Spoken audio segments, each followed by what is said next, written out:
Justin, thank you for taking the Hearth Hope. I'm wondering if it's okay if we can do another screen with you. 2 screens, actually. We routinely collect information about people's substance use because it does have an impact on their mental health and the other medications that they might be taking. So I'm going to do these screenings and tell you how some of your scores might compare to other people around the country that also take this screen. Okay? Okay. So the questions are going to be on my iPad. And so I'm wondering if you'd rather take it on the iPad, or you can look at the questions on your paper here and I can put them in as we go along. I think maybe you should do that. Okay. I'll read you the questions, and if at any point it's not clear to me, let me know. Okay? All right. So why don't you come a little closer, and let's make sure that you can see what I'm doing. All right? So let's go through these. We're going to start with the audit, which is a screening for alcohol use. Okay.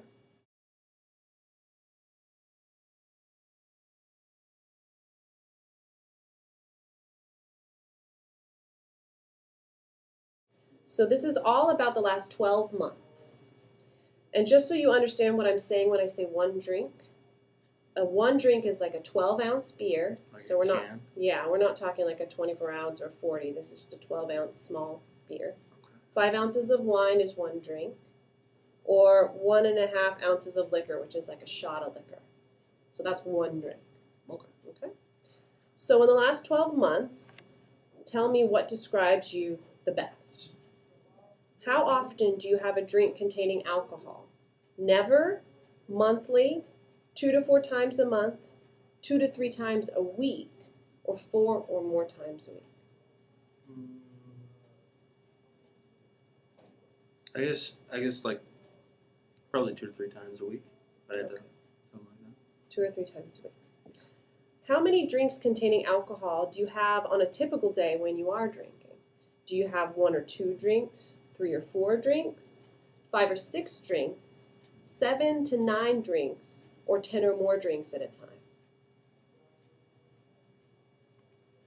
Like 5 or 6 max. 5 or 6. If I had to put, like, that would be, yeah, like maybe like a 6-pack would be better. All right. And how often would you say that you have 5 or more drinks on one occasion? Does that never happen? Does that happen less than monthly? Monthly you have 5 or more drinks? Weekly? Daily or almost daily? But it would be weekly, right? Weekly. How often during the last year have you found that you weren't able to stop drinking once you got started? Did that happen never? Did that happen less than monthly? Monthly? Weekly? Daily or almost daily? Never. Never. Stop drinking? Yeah. There's a place where it's too much. And how often during the last year have you failed to do what was normally expected of you because of drinking? Did that never happen? Less than monthly? Monthly? Weekly? Daily or almost daily? I've never. I always do what I gotta do. Okay. Never. Business gets handled. How often during the last year have you needed a drink in the morning, first thing, after a heavy drinking session the night before? Did that happen never? Less than monthly? Monthly? Weekly? Daily or almost daily? Ugh, never. Never. Never. Ugh. How often in the last year have you had a feeling of guilt or remorse after drinking? Was that never, less than monthly, monthly, weekly, daily, or almost daily? Once every other month, something like that. So less than monthly, is that accurate? Yeah. Okay. Yeah, that makes sense. Less than monthly. How often during the last year have you been unable to remember what happened the night before because of your drinking? Did that happen never, less than monthly, monthly, weekly, or daily or almost daily? Probably about the same. I think I can think of a few times that, but not so often. I mean, I'd probably put like less than monthly. Less than monthly. Okay. Have you ever been injured because of your drinking? No. And the other options are yes, but not in the last year, or yes, during the last year. Yeah, definitely. No, the answer is no. Okay. Just want to be clear. All right. Has a relative, friend, doctor, or other healthcare worker been concerned about your drinking or suggested that you cut down? Did that happen? No, not at all. Yes, but not in the last year. Or yes, in the last year. Yeah, I mean, my parents have told me they're concerned about it before. Okay, so somebody did say They so. do it too much. So that's a yes. Okay, great. You're all done. Thank you.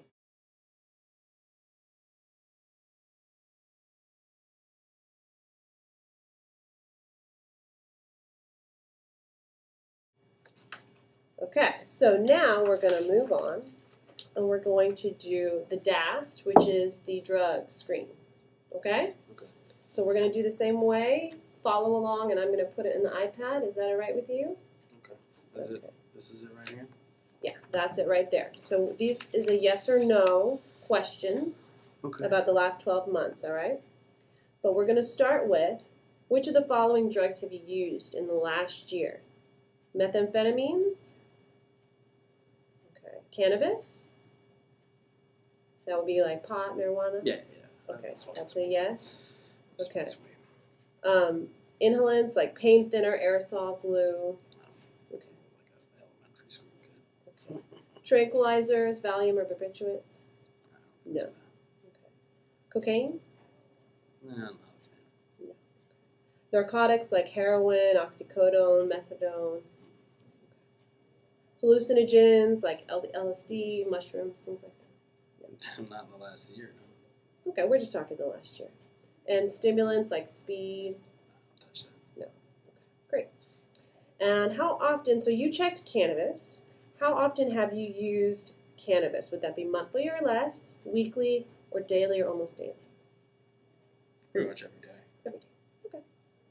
Yeah. And next we're going to talk about yes or no questions for the past 12 months. Okay? Okay. So this is in reference to cannabis. Have you used drugs other than those required for medical reasons? Yeah. Do you abuse more than one drug at a time? No. I get really messed up if I mix alcohol with weed. Okay. Bad scene. Okay. Are you unable to stop using drugs when you want to? No. No, you get too high, you're done. Have you ever had any blackouts or flashbacks as a result of your drug use? No. I didn't know that was possible.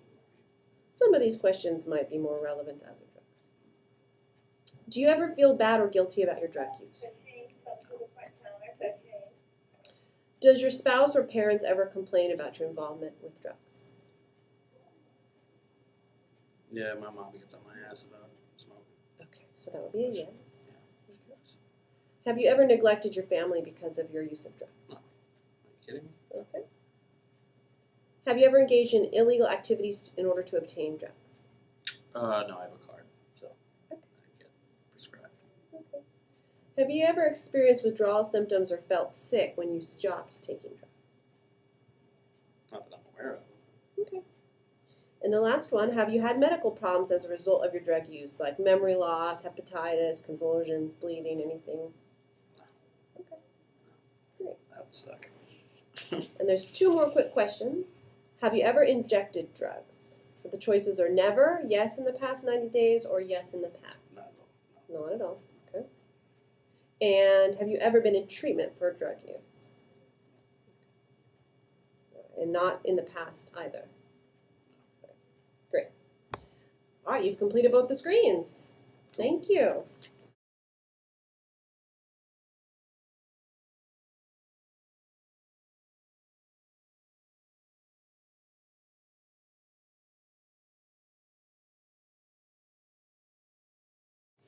I really appreciate you taking the time to do this screen with me. It really helps us better understand kind of where you're at in the risk level of substances like alcohol and other drugs, and how it might be affecting your life or your health. This gives us a chance to give you really personal information about where you sit in the continuum of use and abuse. Okay? Okay. And maybe it's having an effect on your life, and maybe it's not, but this gives us a chance to talk about it. Okay. Could we spend a few minutes talking about your results? Sure. mean, I'd be interested to see how I scored anyway. So. Okay, well, let's see where you land.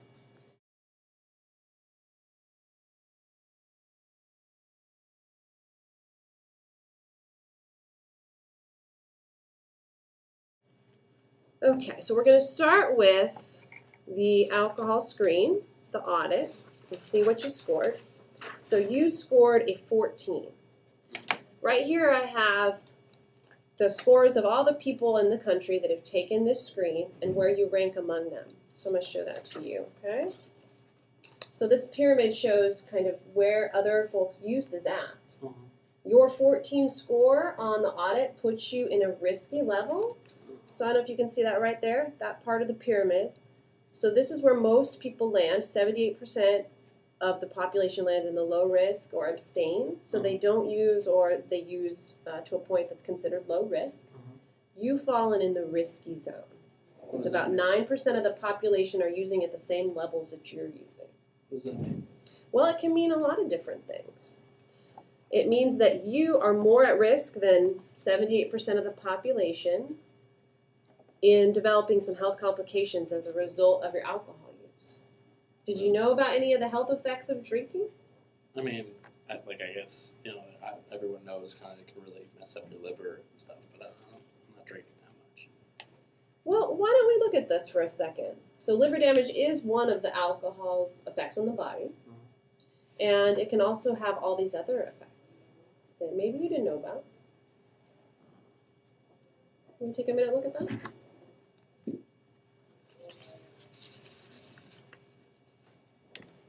Cause cancer? Yeah, that is one of the potential effects of drinking in a risky way. I can mess with sexual performance. Yep. That ain't good. So anything surprised you on that? I mean, the sexual performance and the cancer. You hadn't heard that before. Yeah. I mean, my mom's an alcoholic. And I know, she deals with, she can't remember things sometimes.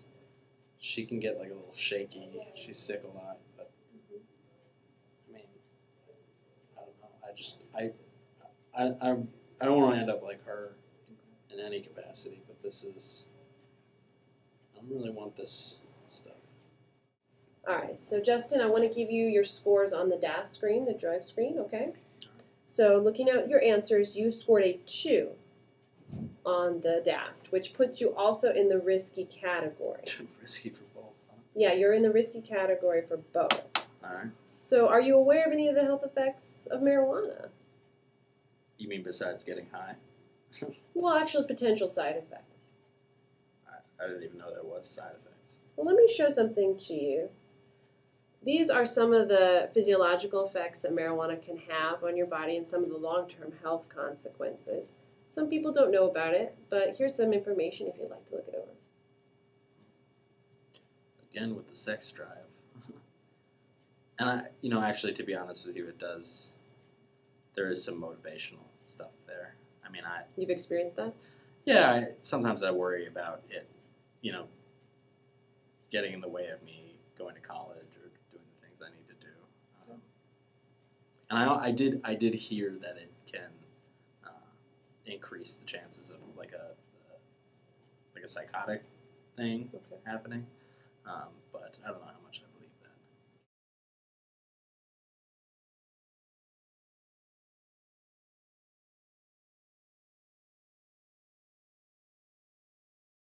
So, Justin, when thinking about your drinking habits, how important is it for you to make a change in your drinking? And if you put yourself on the scale, 1 being not important to make a change, and 10 being very important to make a change, where would you put yourself? Maybe like a 7? 7? Okay. So a 7 is how important it is for you to make a change. Yeah, I mean, I don't want to end up like my mom. So why not a 4 or a 5 in importance? Why a 7? Well, I certainly don't want any of the things that are listed on this. I don't want cancer, and I don't want any of that sexual dysfunction. I've been thinking about kind of giving it up altogether anyway. So you've already had this thought in your head. Yeah. Okay. And you don't want to end up like your mom, and you don't want to have health effects from the drinking. That's really not worth it. That's scary. Yeah, it is. So if it's a 7 in importance, I'm curious how confident you are you could actually do the things that it would take to make the change, to drink less or drink differently. If 1 is not confident in making that change and 10 is very confident in making that change, how confident are you that you could do it? Maybe like a 6. Okay. 6. So why 6 and not a 4 or 5? Well, I mean, I want to do it. I definitely think I should. One thing that comes up when I'm thinking about it is that it's all my friends do this. They all smoke. They all drink, and I'm a little bit worried about how that's going to go down. Like what they're going to say, or if they're going to make fun of me, and I just don't. And that's kind of like what we do together. So, I don't know. But I know it's important, and I really don't. I don't know. Well, what concerns you most about your marijuana use? Just, I mean, the psychotic thing is like a little bit, and I don't want it to get in the way of going to school, but I don't. So you have some concerns. Some, yeah, but nothing. I don't know. I don't know if I believe all that nonsense. Well, if we were to put you on a scale of 1 to 10, so looking at this ruler again, putting you on a scale of 1 to 10, how important is it, 1 being not important, 10 being important, for you to make a change in your marijuana use?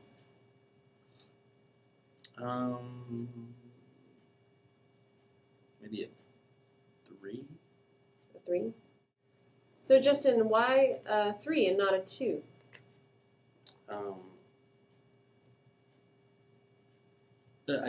As I said, I heard that it could lead to something more a little bit like, I don't want to have like a psychotic episode. I don't think really anything's wrong with me in that sense, but, and I do want to go to school. So if it's going to get in the way of doing that, I'm not interested in still doing it.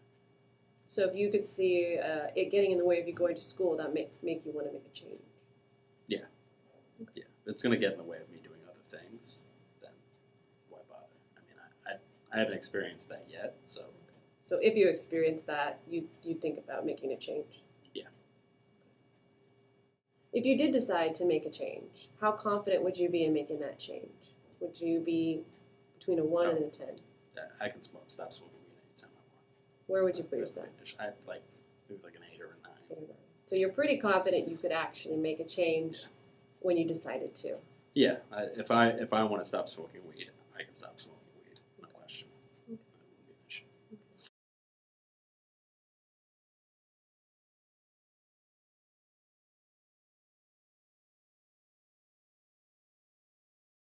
So Justin, on one hand, you're worried about your friends, you're worried about how to not drink in social situations when other people are doing it, what they might think of you. But on the other hand, you have this other part of you saying, I don't want to be like my mom, and I don't want to have health effects, and I want to go to school and do those things that are important to you. And so how are you going to resolve that?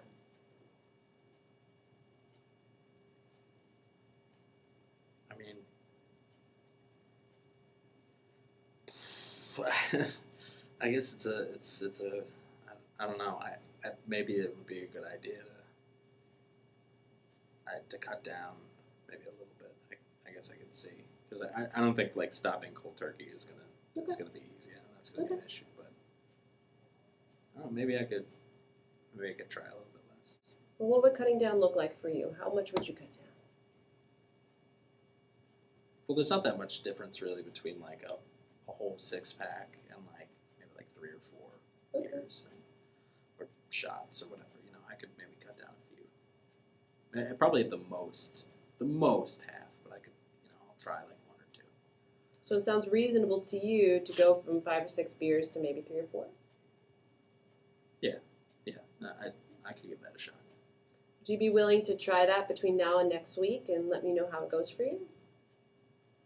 Okay, I do. We'll see how you did, and if you want help making a plan, we can talk about that. Okay. Cool. Could we maybe check back in about if it is affecting your life, it is getting in the way of school? Could I have permission maybe to talk to you about this more next time we meet, maybe see how school's going for you? Sure. Okay. That's fine. Great, thank you. So looking over, Justin, of all the stuff we talked about today, it sounds like after going through the screens, you weren't so concerned about your marijuana use, but you're willing to come back to the conversation, and if it was getting in the way of school, we could talk more about that. That Yeah. makes sense. And on the alcohol front, you had some more concerns around the health implications, around your mother, and that you were willing to actually make a change and give it a try to cut back a little bit, maybe 1 or 2 beers over the next time that you drink with your friends, and that we could talk about it again next week, see how you did. Is there anything else I can do to help you with that plan? I think I could. I'll be all right. I think I can give it a shot. I'll handle it. I know this was the first time that we had this conversation with the screening tools. How did it go for you? What did you think about it? I mean, it wasn't bad. I usually when people talk to me about drugs and alcohol, it's like a whole bunch of. Mm-hmm. Was this different? Yeah, I mean, it was just nice to be able to talk about it without like feeling like you are judging me or telling me to stop or it was more comfortable. Well, this is really about your choices. It's not for me to tell you what to do. And I just appreciate you giving me the chance to have this conversation with you so that we could be really honest about it. So, thanks, Justin.